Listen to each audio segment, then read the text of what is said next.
Primero, eso no existe. Entonces, no se puede llevar a algo que no existe. El castrismo es diferente al chavismo. El castrismo viene del estalinismo, de la forma como socialista soviética de sociedad. Es anacrónico en tanto eso fracasó. El chavismo es propio de las sociedades petroleras. Se parece a Gaddafi, se parece a los regímenes árabes republicanos. Y consolidan y perpetúan el poder a partir de una distribución de la renta petrolera. Bueno, digamos, ni yo quiero llevar al país hacia un socialismo de tipo soviético, no me interesa la estatización de medios de producción, luego no soy castrista, creo más en la democratización del capital en manos de la gente y mucho menos estoy pensando en cómo distribuir la riqueza petrolera cuando lo que yo estoy proponiendo, a diferencia del chavismo, es pasar de una economía de dependencia del petróleo y del carbón hacia una economía productiva. Una constituyente realmente no se hace para eso, se hace para unas reformas que no puede hacer el Congreso por su incapacidad propia de reformar por unos intereses creados. El Congreso elegido el 11 de marzo promete, dado que eligió una bancada de minoría pero mayoritaria en el Senado, fuerzas alternativas, podría hacer las reformas simplemente a partir de un acuerdo sobre lo fundamental, que no es la mermelada que es el delito, sino un acuerdo político con el liberalismo y las fuerzas que hicieron la paz, para hacer las reformas que permitan hacer la paz grande en Colombia, es decir, que nunca más haya más guerra. Reformas que tienen que ver con la salud, la educación, la justicia, la política y la economía productiva. Por tanto, no habría necesidad de una constituyente, simplemente este acuerdo que yo le he llamado el acuerdo sobre lo fundamental, si yo fuese el presidente, garantizaría una mayoría absoluta en el Congreso para esas reformas, lo cual es lo que necesitamos. No necesitamos un Congreso dependiente en todas las materias, ni mucho menos una cofradía criminal entre presidente y Congreso de la República. No necesitaríamos una asamblea constituyente porque no se trata de hacer una nueva constitución, se trata de defender la Constitución y aplicar la Constitución del 91. Esa es la mentira peor, porque quienes han expropiado han sido precisamente mis rivales. Expropiaron a la sociedad colombiana de la educación, expropiaron a la sociedad colombiana de las pensiones, expropiaron a la sociedad colombiana de la tierra. ¿O a cuento de qué los 6 millones de desplazados? ¿Acaso los produje yo? Los produjeron mis rivales, Uribe y otros, violentamente quitándole y despojando a campesinos de su tierra. Despojaron a la sociedad colombiana del saber, del crédito. ¿Quién entrega el crédito en Colombia en un barrio popular? ¿El Banco de Bogotá? ¿La banca pública que prácticamente acabaron? ¿O el gota a gota?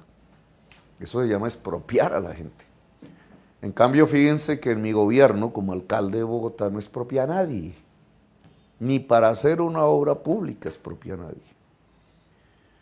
El mecanismo legal existe, pero lo que hemos propuesto, lo que está escrito en nuestro programa de gobierno, lo que he dicho en todos mis discursos y en todas las entrevistas, es que yo no voy a expropiar.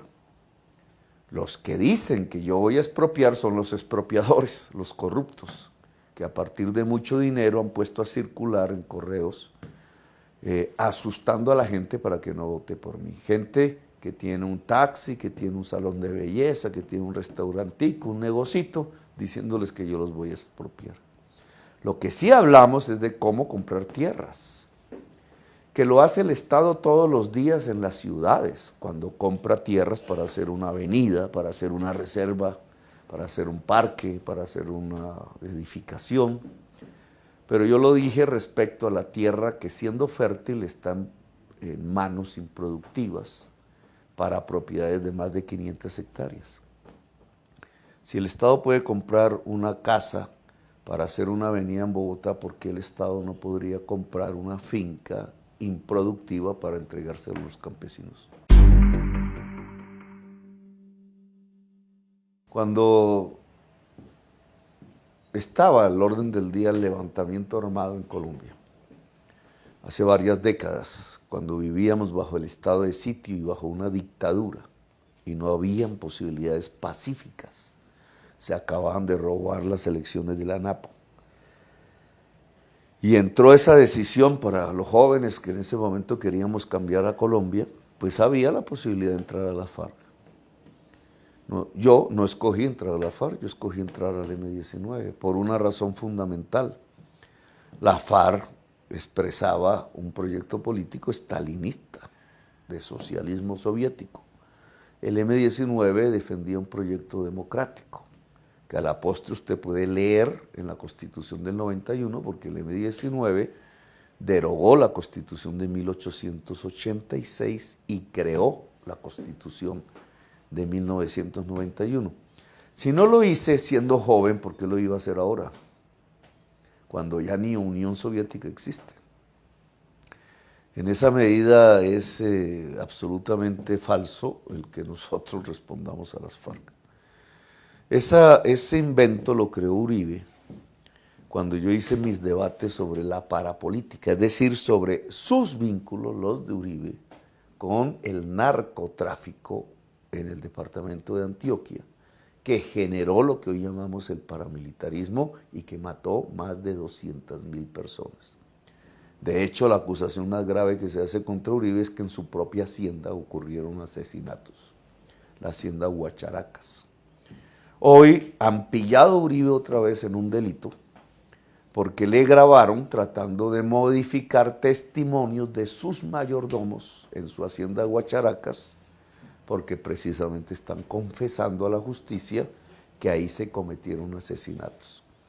Para tratar de deslegitimar mi denuncia, para tratar de que los colombianos, empezando por los colombianos antioqueños, no creyeran lo que yo decía en mis debates en el Congreso, entonces Uribe dijo que yo era un terrorista vestido de civil de las FARC.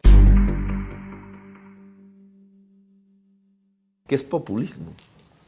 Una persona que habla bien ante la plaza pública, pues yo sí hablo bien en la plaza pública, pero igual podría hacerlo cualquier otra persona, eso es un don, eso no es una postura ideológica. Carlos Gaviria no hablaba tan bien en la plaza pública y coincidíamos en los mismos temas. No es eso el populismo, es un demagogo, o sea, una persona que hace propuestas sin base real. Todas mis propuestas tienen base real y las he demostrado. He demostrado cómo se financian, cómo se financia la educación pública superior gratuita. Tan lo demostré que mi rival, en vez de decir, como dijo al principio, que es una propuesta populista, se la copió, hizo copialina y ahora la defiende. Ahora a él sí no le dicen populista.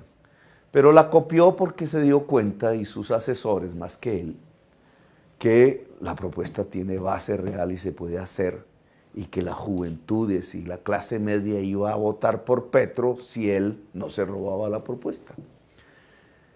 Entonces, digamos, la definición de populismo no encaja. Si la queremos ver desde el punto de vista real de la teoría, del esquema, de la historia de las ideas políticas, el populismo nace en Rusia y trata de, expresa, digamos, un criterio que tenían a principios del siglo XX, que era pensar que sin desarrollar el capitalismo, Rusia era muy atrasada, el zar, el feudalismo ruso, se podía pasar a sociedades avanzadas tecnológicamente. Pues Petro lo que está planteando en Colombia es que hay que desarrollar el capitalismo para salir del feudalismo premoderno que tenemos, y por tanto tampoco correspondería su propuesta política a lo que la teoría y la historia de las ideas políticas llama populismo. Hay otra forma de concebir el populismo en América Latina propiamente, que es los gobiernos de las décadas de los 40 y los 50, que propusieron una alianza entre obreros y empresarios para hacer la reforma agraria, la industrialización y la construcción nacional. Esa es exactamente la propuesta europea que llamamos socialdemócrata. Si es esa la definición, yo sí estoy proponiendo una alianza obrero, empresarial y popular para construir una nación, industrializar a Colombia y hacer la reforma agraria, es decir, salir del feudalismo.